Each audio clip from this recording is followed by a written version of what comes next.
Palauba, Ibiora, Ibionwa, the OGT network and Onwashan was at Mr. Nataniel Osemede's house on Sunday as we commiserated with him the loss of his uncle, Chief Ajas. We also took the opportunity to hear from him concerning, everything happening in Onwa and how we can move Onwa forward. We know he is the founder of Onwa Conscience. He's also the one coordinating the debate competition with the children in the schools. Mr. Nataniel has been doing a lot in Onwa. Let us sit down and listen to more about his thoughts about how to move Onwa forward with all the work he does in Onwa. We want to say thank you, thank you, thank you. Thank you, viewers out there. We appreciate you for your time. Yeah, once again, here we are at the residence of our father. Uh, I call him Uncle Nat. We are going to look at issues affecting Onwa as a nation, Onwa nation. But we want to look at it from this angle. Sir, what do you think? What is your opinion regarding this present crop of politicians? Has they actually helped us in developing Onwa, or they have succeeded in dividing us as a people? Because today you can see various groups have come up. Today, one will say, I am loyal to this particular person. One will say, I am loyal to this person. I wouldn't say there is division, but what is your opinion? What's your idea regarding all this that is happening to us today in Onwa? Thank you very much, Nauro. For now, there is a void in leadership. There is a void in leadership. There is no clear leadership structure in Onwa. They have never been though, but the current situation is something that we need to do something about. There is no current leader. There is no leadership structure, and you find that this one arising from the fact that there are stools in Onwa that need to be filled traditionally. So many traditional stools in Onwa are not filled. For instance, there is no OG of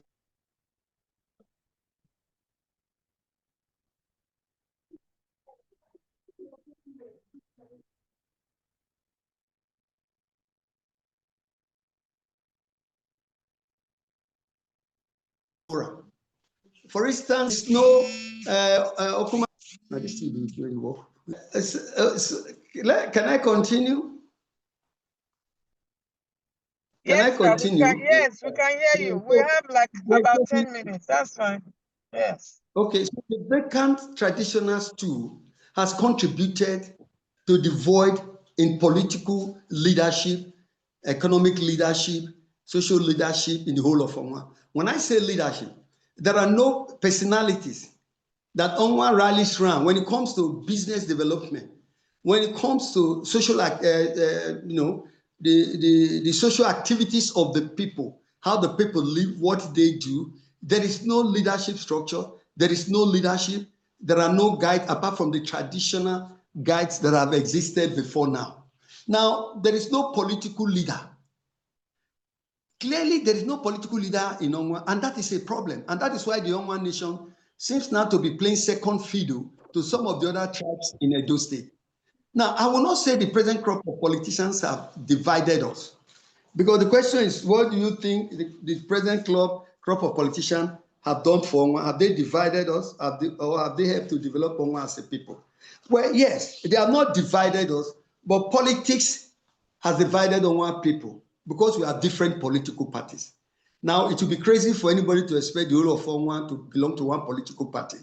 But the truth of the matter is that while we have different leaderships leaders in the various political parties, there is no one rallying point for the whole of Onwa people that can be regarded as the leader of Onwa, or a combination of men and women who have come together in a collegiate manner to provide leadership for Onwa people. So the fact that there are traditional vacant titles, ownership, that are vacant, that have not been filled because of minor squabbles, because of abandoning the traditional institutionalized system where an Oba determine how an Oba can emerge in a community. All these traditionally set aside rules, which have been governing the institution of Obaship from time immemorial, have been bastardized. They have been infiltrated politically.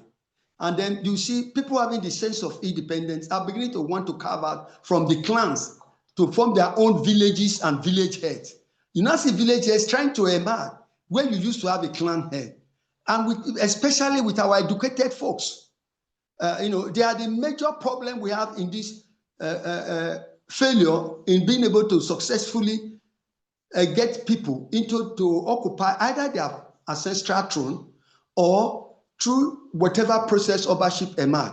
So the educated people have infiltrated that traditional institution, and that is why we're having difficulties in getting our Obas to emerge in this clan. Now, where the current political class, I would say we are seeing more development. We are seeing more. They are being pushed more to do more. For instance, Professor Julius Ihonvere is doing wonderfully well. And I thank OGT for covering some of his projects in the community.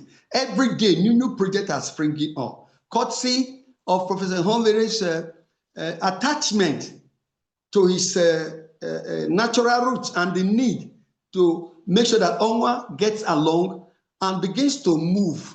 Some of the structure is putting in place and enduring.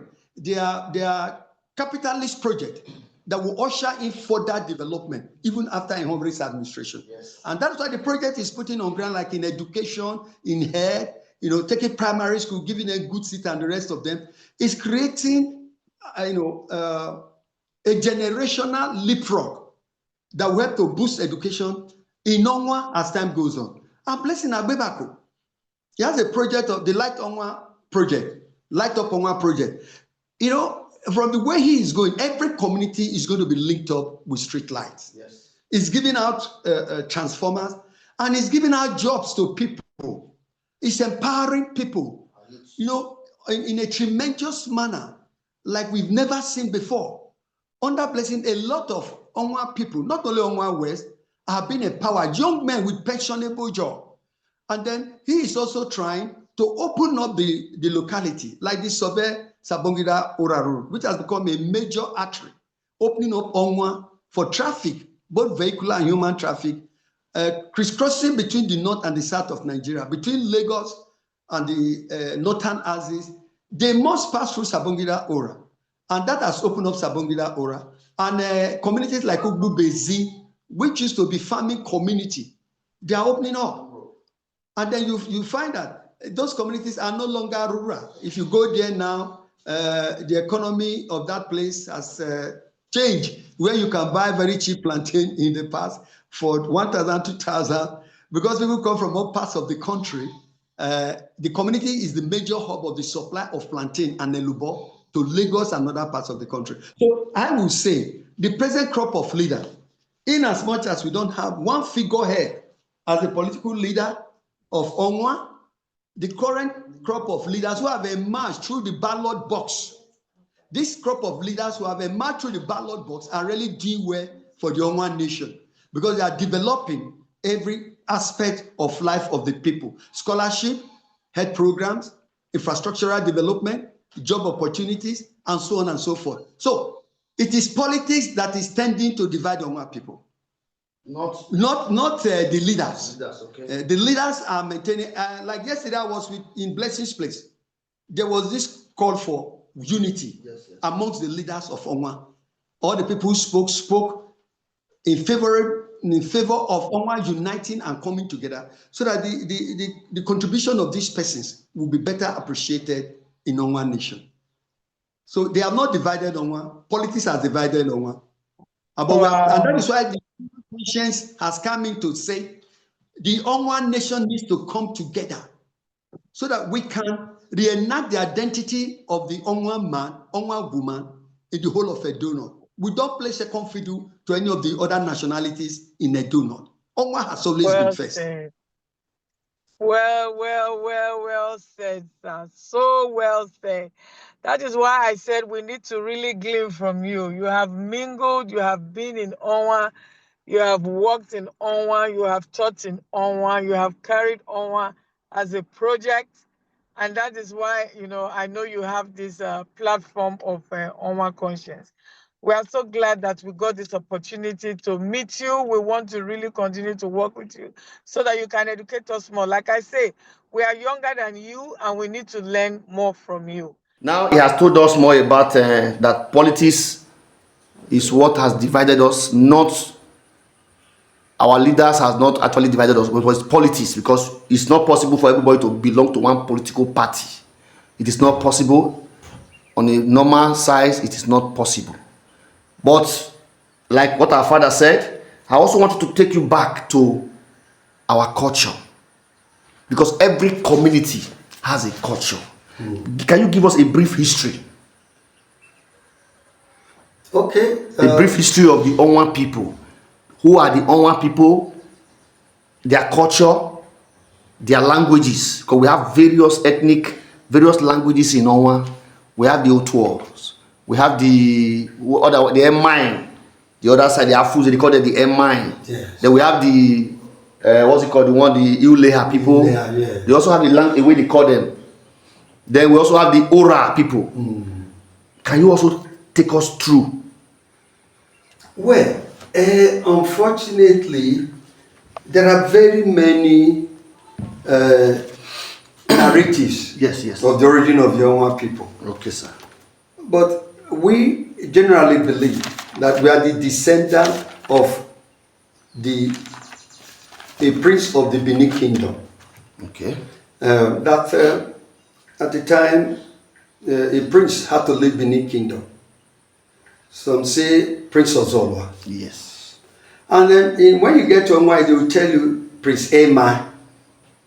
And that Emai and Ora are of the same father and mother. Okay.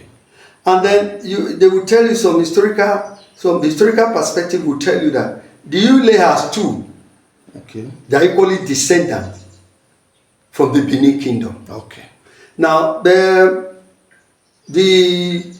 have the Daobis, we have the Ivimiums, and then we have the Otuo people. Okay. Now there are historical narratives of how they all originated. Okay. One funny thing these days is that everybody wants to trace an independent history. But we know that originally, the Onwa people are said to be the descendant of the Prince of Benin Kingdom. That's the Onwa people. Yes. Now, whether it is Emai, whether it is Ozolwa, like Dora claims, or Ema, like the Emai claims, we all originated from the Benin Kingdom. And if you watch Onwa very well, there are cultural and traditional similarities. Okay. Yes. Across Onwa, one major cultural activity that will strike you that you agree with is the celebration of the initiation into manhood. That's the age group. The age group celebration. Yes. It cuts across Onwa. Okay. I know in Uoha, they celebrate that age group when they are already in their 70s. Wow. 70s. Yes. That's the Uoha people. And the Uoha people, they have a peculiar part in the history of Onwa. Okay. It was said then, because of, I'm sure historians will be able to fill in the gap. Okay. That is where I think the prince settled or something, and when he was going back to Benin to be made up or something, that there was a chunk of charcoal, a white chalk. Okay. Eri Nofwa. That must be taken from Uoha to the palace of the Oba of Benin before a new Oba can be crowned. Wow. That is one of the last initiation rites. That's interesting. But we find that this side of our history is not amplified. And that is because there is a dearth of modern historians who would have loved that they do research to at least authenticate the veracity of these claims or throw more light on it in the modern era. So that it will be clear exactly what the significance of that job is and how it came about. I'm not a historian, but I'm just patching it up. So we Onwa people are very, very similar. Okay. If you're from Ozala to Oyomu to Uoha to Ake, Aroho, we have similar language, but there are variation. Slight variation. Yes. The dialect begins to change as you move away. As far as the Yoruba culture is concerned, yes, no bad. And they like visit on one and lady. Yes. It's a stranger, so you must take care of him. You must entertain him. That is what endears the Yoruba people to other tribes. Right. And with that, they are able to trap our people. And when these men went, most of them never came back. It was their dead bodies that was brought. Some of them even built houses that they did not occupy. And when they returned, they were coming home. You know, problem of women. Their wife said, I cannot go to the village. No. And the men were forced to stay behind. But the children from this crop of Onwa sons and daughters are big guys, owners of banks, MDs of banks. Aviation. The aviation, name it. Civil service. It is a record that Grelonge was the longest serving secretary to the federal government in this country. Grelonge? Yes. And it's from Onwa? It's from Ora. The longest family never be here. Wow. He was secretary to government and head of service. Yes, he combined those two positions. He was secretary to the government of the federation and head of the civil service of the federation. Wow. Check this landscape. Even Agagu, there's a man from Ozala who worked with Obasanjo 1999. He was in charge, he was the Minister of Trade and Services. Olusegun Agagu. The service Agaga. Okay, Agaga. Agaga, yes. But did he ever come to tell you that he was a normal? He didn't. You'll be surprised that Agaga was bastardized. Okay. The original Onwa name might not be Agaga. Yes. You understand what I'm saying? Yes, sir. Because when you say Aga it has to do with lack of productivity. Yes, Aga, yes. But Aga, in another sense, when you say Aganga, it sounds Onwaik.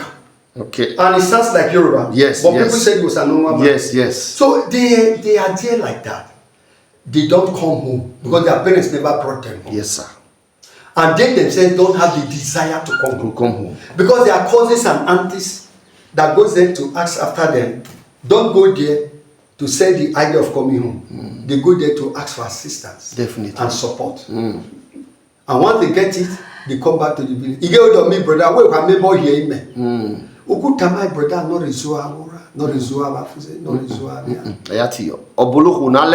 And let me tell you, my brother, that is a myth. There is no community where you don't have witches. Yes, sir. Let me show you. You know Halloween. Okay, in America. Yes. It's a festival of witches. Yes. They fly in the afternoon. They gather with their broomstick, tuck between their legs. They take off in the Korokoro. And they celebrate it. They openly. It's a festival. In America. Yes. Here, our witches only fly in the night. In night, yes. And meanwhile, these days of Holy Ghost fire, wow. We've been at home, we bring our children home. You said so. My last boy in Uniben, he just came home now for the holiday. Yes, sir. You can't do him anything. By the grace of God. I'm not planning to do your children anything. Definitely can't do you And anything. these days of spiritual development, yes, you know, at multidimensional level, yes, sir. People know how to go about protecting themselves over these things, especially those of us who believe in the blood of Jesus Christ. Yeah, definitely. So, the issue of how we can make this happen, yes. Our people need to be interested.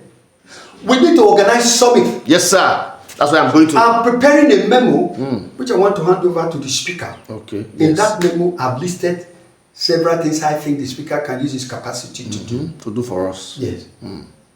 I believe if the speaker calls Onwa people, speaker is very accessible, he's very humble. Yes. In his position and capacity, he goes to Lagos, spends one weekend, okay, maybe in one rest place. Yes, sir. And he invites these people for a meeting. Yes. They will come, they will listen to him. And say, we want you to come and invest at home. Okay. This investment, you see, government deliberately put certain amenities in some places because of the strategic importance of that amenity to the people. When you put an industry, local industry here, it might not be for you to make profit. No. It might be from your profit. Yes. You just put it here to provide jobs for the people. Yes, sir. To throw lights, to create awareness, to expand the local industry. Yes. To bring about varieties. Now, there is a lot of plantain here. What stop our people from putting in place plantain processing companies? That's okay. That's a good one. You make plantain chips. Yes. 90% of the plantains that goes to Abuja, that goes from Lagos, comes from Onwa. Onwa, yes. The sweetest oranges you can find in those states come from Onwa. Umomura. Popuji. Okay. I've tasted them. Sweetest orange. Orange comes from this environment. And then it's not only, when you say even agriculture, farming, our people are not enough fund to pay the teachers.